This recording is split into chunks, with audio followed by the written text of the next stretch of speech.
My mom screamed at me, "Get out and never come back." Not whispered, not emotional. She meant it. So I did exactly that. I picked up my keys, stepped outside, and drove away from the house my family had lived in for decades, the same house I'd been quietly keeping afloat. I didn't hear from them for weeks. Then my dad called. His voice was shaky, almost polite when he asked why the mortgage hadn't been paid. I didn't yell. I didn't explain. I just gave him one sentence, and the silence that followed told me something I'd never understood before about power, family, and consequences. My name is Jessica. I'm 29, and for most of my life, I was the responsible one, the dependable one, the daughter who didn't cause problems and didn't ask for much. I work as a regional manager in real estate, which sounds impressive, but what it really means is long days, constant pressure, and being paid to solve other people's problems before they explode. I grew up in a quiet suburb outside Phoenix, tree-lined streets, lawns trimmed just enough. From the outside, our family looked fine, stable, the kind of house people slowed down to glance at, especially during the holidays when my mom insisted on decorations that made us look happier than we were. Inside was different. My mom, Linda, cared deeply about appearances, how the house looked, how we looked, how other people saw us. She had a way of talking that sounded loving on the surface, but always left a bruise underneath. Compliments that came with conditions, praise that could be taken back the moment you disappointed her. My dad, Robert, stayed quiet. He worked hard, came home tired, and avoided conflict like it was a disease. When my mom went on one of her rants at the dinner table, he'd stare at his plate and keep chewing as if silence could protect him. It never did. I learned early that peace in our house came from being useful, good grades, no arguments, helping out, saying yes before anyone had to ask. I became the easy child, the one who didn't need attention. My younger sister, Emma, saw through it faster than I did. She pushed back, rebelled, spent more time outside the house. I stayed and tried to make things work. Even as an adult, that pattern followed me. Sunday dinners, same table, same complaints, same subtle reminders of what I owed them. My mom loved to say things like, "Family takes care of family," usually right before asking for something she'd already decided I should give. After college, I moved into my own apartment in the city. It was small, but it was mine. Quiet, clean, predictable. The first place where I could breathe without feeling watched. I thought distance would fix things. Instead, it just changed the way the pressure came at me. Slower, quieter, wrapped in guilt instead of demands. And I didn't yet realize how deeply entangled I still was financially, emotionally, and in ways that would eventually cost me far more than money. Things really shifted the year my dad lost his job. At first, no one said the word crisis. My mom framed it like a temporary inconvenience. "These things happen," she said, waving it off while scrolling on her phone. "We'll figure it out." But the tension seeped into everything. The house felt tighter, louder somehow, even when no one was talking. Bills started coming up in conversation more often. Not directly, never a clear ask, just comments dropped like crumbs. The utilities went up again. "Groceries are ridiculous lately. Your father hates worrying about money." I started helping where I could, a payment here, covering a bill there. It felt reasonable, temporary. I told myself I was just easing the pressure while my dad got back on his feet. He didn't. Weeks turned into months. My dad sent out applications, then fewer applications. Eventually, he stopped mentioning them at all. He spent more time on the couch, the TV always on the volume low. My mom, meanwhile, acted like she was carrying the weight of the world. She talked constantly about sacrifice, about how exhausted she was, about how ungrateful life had been to her, and still she spent. New clothes appeared in her closet. The kitchen got updated little by little. Nothing huge at once, just enough that it didn't feel like a splurge until you added it all up. She'd show things off casually as if daring me to comment. "I deserve something nice," she'd say. After everything. Sunday dinners became unbearable. I'd sit there listening to her complain about money while knowing exactly how much I'd already sent that month. My dad would glance at me sometimes like he wanted to say something, then look away. My friends started noticing too. I'd turn down trips, skip nights out, drive the same old car while everyone else upgraded. Someone joked once, "You make good money. Where does it all go?" I laughed it off, but my chest felt tight. Sarah didn't laugh. She was patient at first, then confused, then frustrated. She watched me stress over numbers that didn't seem to match my job. She watched me rearrange my schedule around my parents' needs. One night, sitting on my couch, she asked quietly, "Are you building your life or holding theirs together?" I didn't have an answer. I just knew that every month more of my energy disappeared. My savings barely moved. My anxiety grew sharper, and somewhere along the way, helping my family stopped feeling like love and started feeling like an obligation I couldn't escape. What I didn't know yet was how much control I'd actually given away, or how ugly things would get once that control slipped. The night everything finally blew up started like every other Sunday.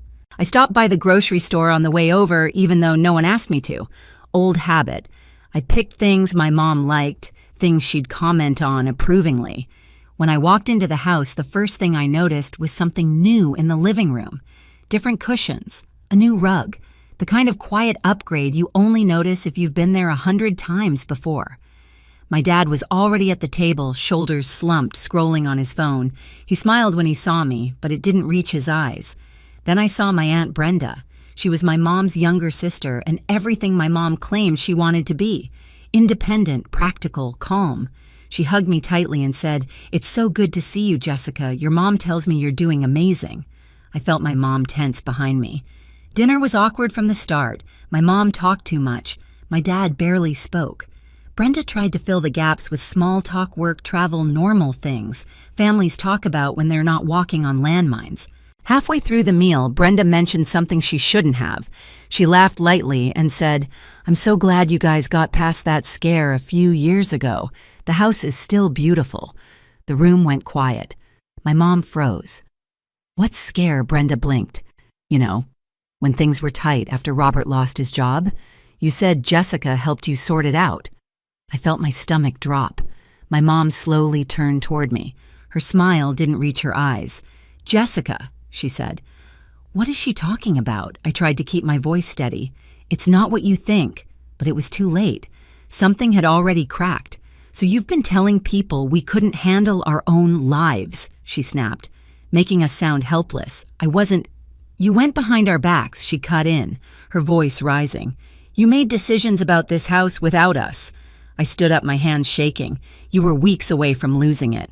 I stepped in because no one else would. The color drained from her face, then rushed back all at once. "How dare you," she said. "How dare you embarrass me in my own home?" My dad finally looked up. "Linda, maybe?" "Stay out of it," she said sharply, never taking her eyes off me. "This is between me and my daughter." She stepped closer, her voice low and venomous. "You think because you help financially you get a say? You think this is your house now? I never said that." I replied, "I just wanted to help." Her laugh was short and cruel. "Help you think humiliating us is help?" Then she said it. Loud, clear, final. "Get out and don't come back." The words hung in the air. Even Brenda gasped. I waited for my dad to say something, anything. He didn't. So I picked up my purse, walked to the door, and left. I didn't slam it. I didn't turn around. That was the moment something in me finally broke. And once it did, I knew I wasn't going to fix things the way I always had. The first thing I felt after that night wasn't anger. It was relief. No more Sunday dinners, no more walking on eggshells, no more bracing myself for my mom's moods. For the first time in years, my apartment felt quiet in a way that didn't hurt. I slept through the night. I woke up without that familiar knot in my chest. And then the 15th of the month came. I was sitting at my kitchen table with a mug of coffee, sunlight cutting across the counter, when my banking app sent the usual notification.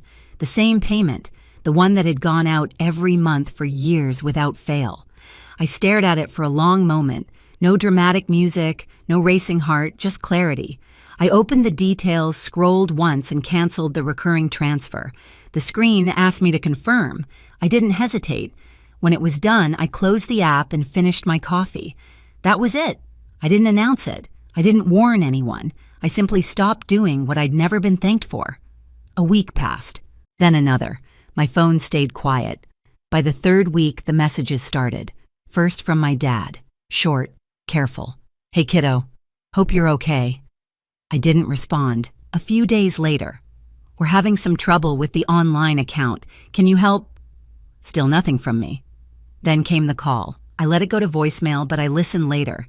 His voice sounded smaller than I remembered. "Jessica, the bank reached out. There might be an issue with the payment. Can you call me back?" I didn't. 2 days after that, he showed up at my building. The front desk called up and asked if I was expecting a visitor. They gave his name. My chest tightened, but not the way it used to. I told them to send him up.